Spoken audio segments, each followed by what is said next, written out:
राजनीति में असंभव कुछ नहीं होता और नीतीश कुमार तो राजनीति में एक स्पेस रखकर ही अपनी नीतियों को अंजाम देते रहे हैं। इसे केवल आप संयोग नहीं कह सकते जब सामाजिक न्याय के पुरोधा लालू प्रसाद यादव की पार्टी राजद में ये पलटू राम के रूप में जाने जाते थे। लगभग 2013 से एनडीए की राजनीति में बीजेपी और जेडीयू के बीच दूरी बनने लगी।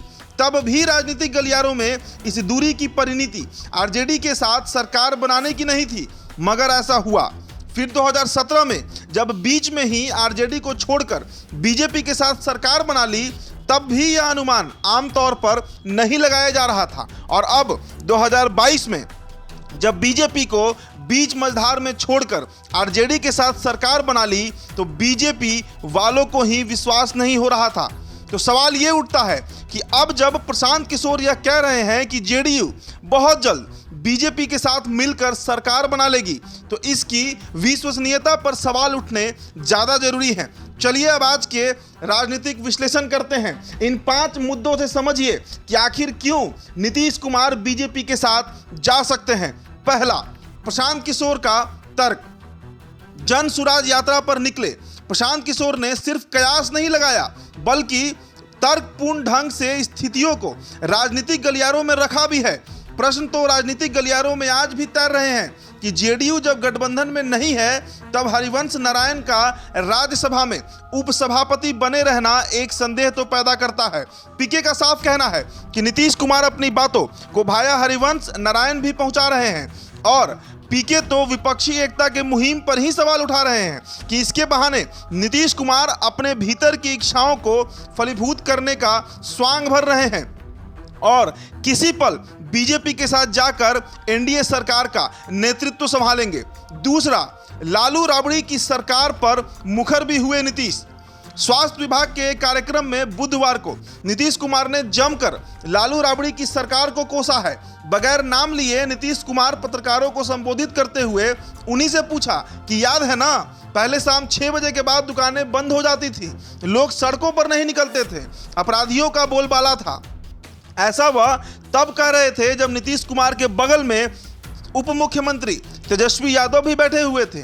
नीतीश कुमार बार बार तब के कुशासन को, यानी 1990 के कुशासन को जनता के सामने परोसने के लिए पत्रकारों से आग्रह कर रहे थे।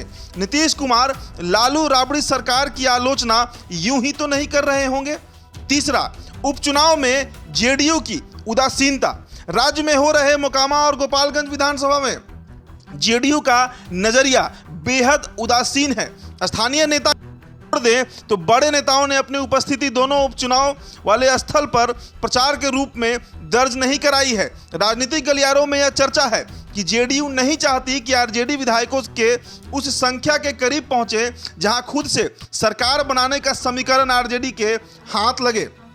महागठबंधन की सरकार में शामिल होने के बाद राज्य में 2 आयोग बने, एक अनुसूचित जनजाति आयोग तो दूसरा ईबीसी आयोग, मगर जेडीयू ने इस आयोग के दोनों अध्यक्ष पद अपने खाते में डाल आरजेडी के भीतर बेचैनी बढ़ा दी है।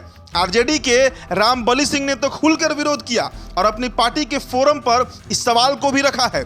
चौथा, मांझी ने भी दे दिया है सिग्नल। पूर्व मुख्यमंत्री और हम प्रमुख जीतन राम मांझी मौजूदा वक्त में नीतीश कुमार के सबसे भरोसेमंद साथियों में से एक हैं। पीके की ओर से पाला बदलने की बात कहने के बाद अब मांझी ने भी कुछ ऐसा ही बयान दिया है।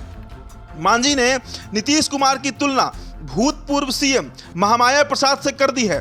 मांझी ने कहा कि महामाया बाबू ने भी कई बार पाला बदलकर सरकार बनाई। मांझी ने 1967 की याद दिलाई, जब महामाया प्रसाद सिन्हा अपनी पार्टी के इकलौते विधायक होते हुए भी सीएम बन गए थे।